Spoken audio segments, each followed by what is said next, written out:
In a recent survey of 16 to 29-year-olds, 85% of them said that the Christian church is hypocritical. Now, what do y'all think they mean by that? 85% of them said that churchgoers are hypocrites and they don't want anything to do with it. You know, it's interesting, in the recovery movement, there's a common phrase that's spoken often, and it says that we're only as sick as our secrets. And that essentially means that when our secrets go underground, when they're kept in the dark, they grow and become more harmful. But if they're brought to the surface, if they're brought into the light, if they're revealed, then those secrets lose their power. So let me just ask y'all, has the Christian church become known for keeping secrets in the dark? Have we become known for our need to show up to church on Sunday mornings and pretend that our lives are in order? Pretend that we have all our ducks in a row, that we have well-managed, well-put-together lives. Have we become known for our disconnection rather than our connection? Therefore, speaking primarily of things that aren't relevant. Have we become known for our inauthenticity rather than our authenticity? Have we become known for our pretending? You know, I was meeting with a friend just this week, and she's part of a traditional church setting, not this congregation, but a different congregation.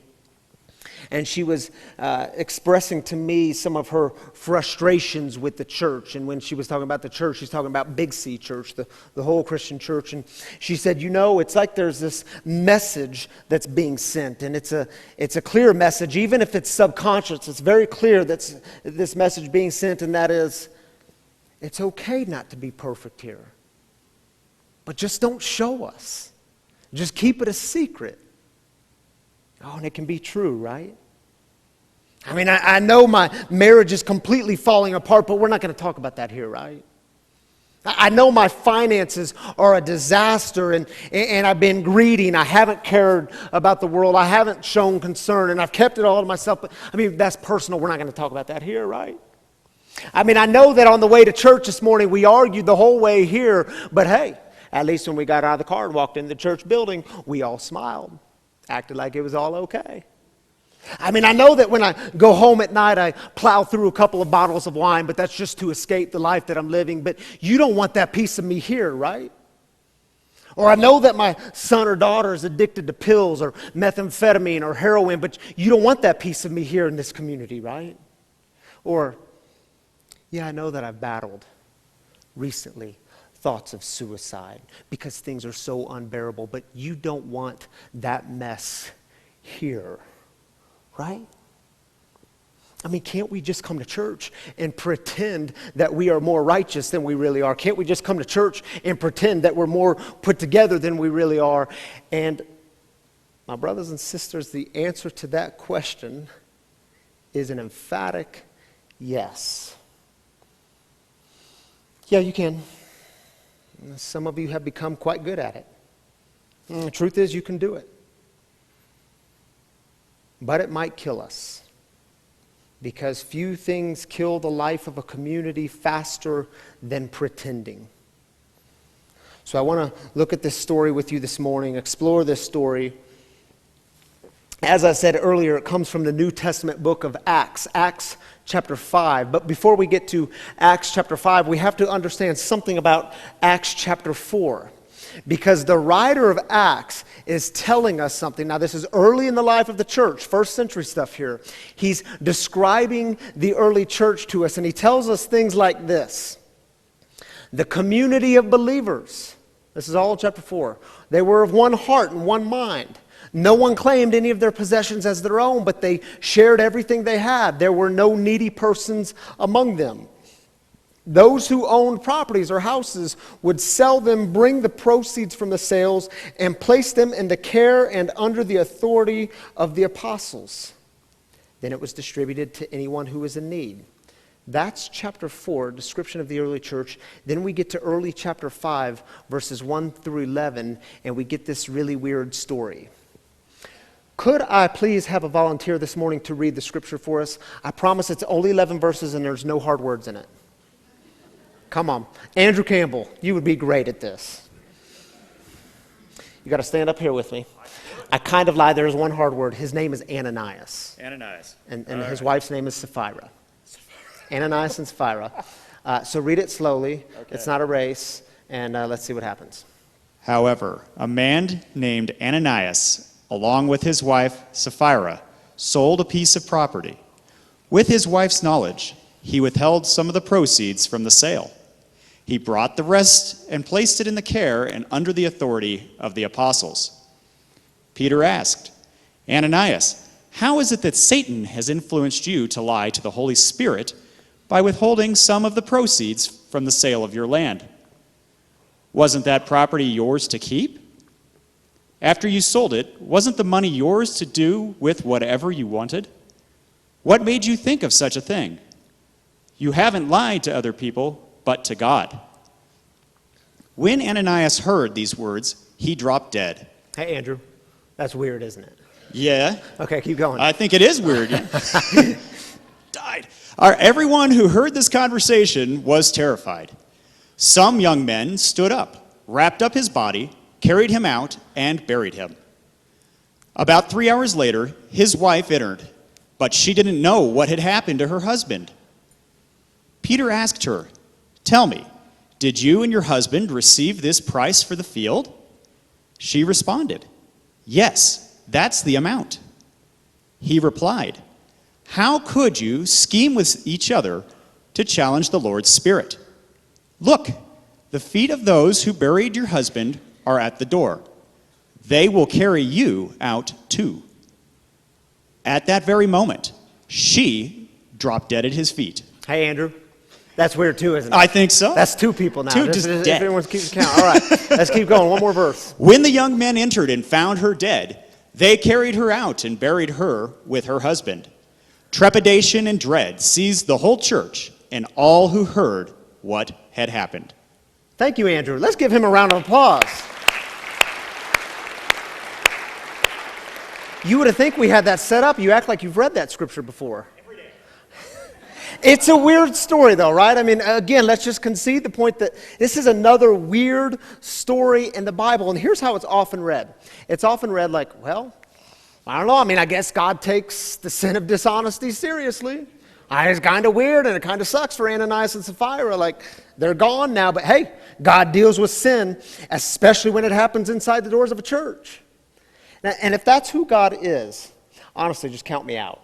I mean, if God goes around killing people for being dishonest, count me out. If that's what it means to be a Christian, well, then I no longer want to be called Christian, you know what I mean? Surely there are other ways to read this story. So let's break it down a little bit.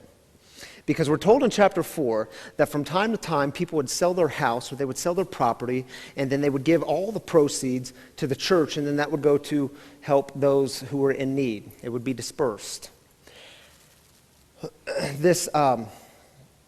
So Ananias walks into the church. Now, they just sold a piece of property. And with his wife's knowledge, he holds some of the money back for himself, which may not be a bad thing. No judgment there, right? But then he gives the rest of the money to the church leaders. But the thing is, he pretends that that's all the money he has from the sale. Now, Peter is one of the leaders in the church, and he confronts Ananias.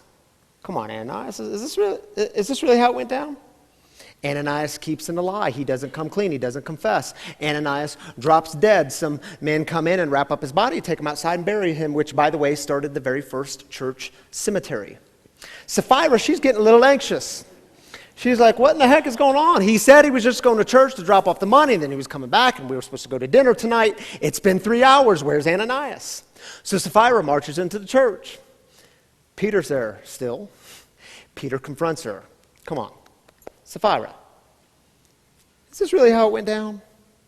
Oh, yes. Yeah, this is exactly how much money we made. She stays in a lie. She doesn't come clean. She doesn't confess. She, too, falls over dead. The men come in and wrap up her body and take her outside. Now that little church cemetery has 2 people. It's a bit of a weird story on the face of it. And by the way, this whole bit about God striking them dead Y'all know that is never in the text. If you go home and read the story again, it is never in the text. The text tells us they simply fell over dead, but it says nothing about God killing them. Now, I mention this to remind you that when we read these stories, when we read stories like this in the scriptures, we have to be reminded that they are written from actual human beings telling us how they saw the world, how they saw God, how they saw the events in the world. In the ancient world, in the first century Greco-Roman world, it was very normal and natural to assume that unusual events like this had supernatural causes.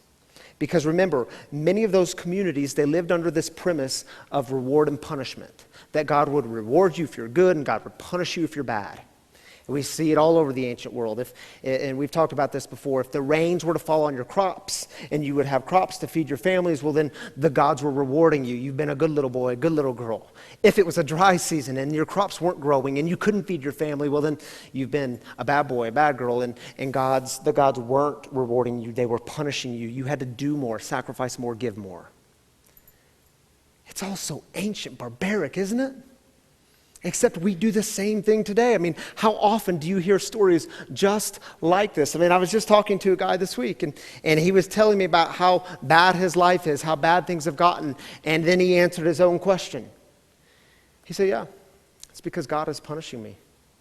God's punishing me for some of my past sins. And see, I say it to remind y'all that we have to be very careful when we start attributing tragic events in the world, tragic events in our own lives to a God who must be angry, a God who must be unhappy with you or them, and therefore God is punishing you. So I want to go back to Peter's response because it's fascinating. And Peter's a bit intense, right? And check out his response to Ananias. Remember it? Peter asked, it's on the screen, Ananias, how is it that Satan has influenced you to lie to the Holy Spirit by withholding some of the proceeds from the sale of your land? You haven't lied to other people, but to God. Then Sapphira walks in. Peter lays into her. He's harsh. He says, how could you scheme with each other to challenge the Lord's Spirit? Look, the feet of those who buried your husband are at the door, and they'll carry your butt out too. I mean, it's harsh, isn't it? And at some level, don't you want to say to Peter, come on, dude, where's the grace? Isn't this church built on grace? Where's the grace? So why does Peter get so fired up about this issue? For Peter, it isn't about the money. It's about the pretending. It's about the putting on a show. It's about the wearing of the mask. It's about trying to convince people that you are someone you aren't. It's about trying to convince them that you are more righteous than you really are. It was about the pretending, the hypocrisy. Now, why would Peter care so much about this? Because we have to remember, Peter has a bit of a past. He knows a thing or two about pretending. Y'all remember his story? How many times did he deny Jesus? Oh, not once, not twice, 3 times. Remember they were in the Garden of Gethsemane? And the Roman soldiers come in and they arrest Jesus and they lead him to the house of the chief priest where he's being held for his execution. And the text tells us, if you remember, that Peter was following behind at a distance, and there was a fire pit outside. People were standing around it to get warm, and Peter's standing around this fire pit. And someone comes up to Peter and says, wait a minute, I recognize you. Yeah, you were with Jesus. You're one of them, right? You're one of those followers of Jesus. Who, me? No, you got the wrong guy. Never met him. Another person comes up to the fire pit. Dude, I think I recognize you. You're one of those Galileans, aren't you? You're one of those disciples of Jesus. You're one of his Talmids, aren't you? Me? Oh, come on, man. Who would ever hang out with that loser? I don't know who you're talking about. Never met him. Oh, it happens for a 3rd time. Me? You got the wrong guy. Never met him. Don't know him. And y'all remember what happens next? The rooster crows. And what does Peter do? The text tells us he leaves that place and he cries uncontrollably, because it was this transformative moment for Peter, a secret coming up to the surface, God bringing that secret into the light. And now Peter is leading the church. And for Peter, it wasn't about the money, it was about the dishonesty, the pretending. For the 85% who say that the Christian church is hypocritical, I wonder if it's about the pretending. I mean, can you imagine Peter grabbing Ananias and Sapphira by the shoulders and saying, man, don't y'all get it? We cannot in this community, in this church, afford to be pretending. We cannot afford to wear the mask. And believe me, I know what it's like. It will take everything from you. It'll rob from you. It will destroy you. We can't afford to do that here. We can't afford to try to convince people that we're someone we're not. We can't afford to try to convince each other that we're more righteous and put together than we really are, because, see, our lives depend on it. This community depends on it. And can't you imagine him saying, Ananias, my boy, our secrets will kill us. You see, my brothers and sisters, what are the things, what images might you be protecting? What keeps you from bringing your true self, your authentic self, your whole self into this community? What keeps you from allowing God to bring your secrets into the light? What distractions do you keep running to so that you can avoid what's really happening, so that you can avoid what's really happening? And you say, well, Pastor, man, I don't know if I bring my true self into this community, that'll be really scary, and there's things. I know. Yeah, I know. And for some of you, it will be the scariest thing you could ever do to make the decision to bring yourself into community. And yet, we need you. This community needs you. The whole you. The person sitting next to you needs you. Not just your successes, not just your triumphs. The person next to you needs your heartache, your suffering, your tears, your grief, the times you don't get it right, when you don't have the answers, when things are falling apart, because the person next to you needs the whole you, the authentic you. And isn't it interesting? When the writer of Acts talks about the church, he talks about it in ways of relying on one another. He talks about it in ways of taking care of one another and saying to the person next to you, you're not alone, we're in this together, and by the way, God's got us. You see, there's a reason here at St. Luke's, one of our principles is this word courage. In fact, you saw it when you walked in this morning, the 4 words that are right above your head. If you had your eyes open walking through the doors, you saw courage right under grace. And the way we define courage here is we take risks by welcoming different viewpoints, engaging in difficult conversations, and moving beyond comfort zones. And you see, in my experience, I cannot do this work on my own. Because, see, my natural impulse always tells me to hide. My natural impulse says, keep those secrets down here. Keep them in the dark. And what happens when we keep them in the dark? They grow. My natural impulse says, don't show up. Don't be seen. You see, it's why I have to invite God in every day. It's a daily basis. It's not a one-time thing. It's a daily thing. God, help me be open and aware. God, help me see the things I'm missing. God, help me show up today. God, help me be of service to others today. If I'm busy holding those things in, if I'm busy letting the secrets grow, then I'm only of service to myself in the most harmful and damaging ways. I'll close with this. Author and researcher Brené Brown, who, by the way, is one of my favorites, she talks about this way of life as wholehearted living. And in her work, she identifies 10 guideposts for wholehearted living. And the very first one she identifies is cultivating authenticity. And she says that when she began her research, she was certain that there were authentic people and then unauthentic people. But as she got into her research, that didn't prove to be the case. Instead, what she found is being authentic, authenticity is about making a choice Every single day, sometimes every single hour of every single day. It is a practice. Being authentic is a practice. You're not inauthentic or authentic. Authenticity is a practice. And it's about asking that question. Am I going to show up today and allow myself to be seen? So, my brothers and sisters, we get to make a choice. We can, with God's help, practice authenticity, bringing your true self into this community. Or, and we can do it, we can practice pretending. But in so doing, it might just kill us.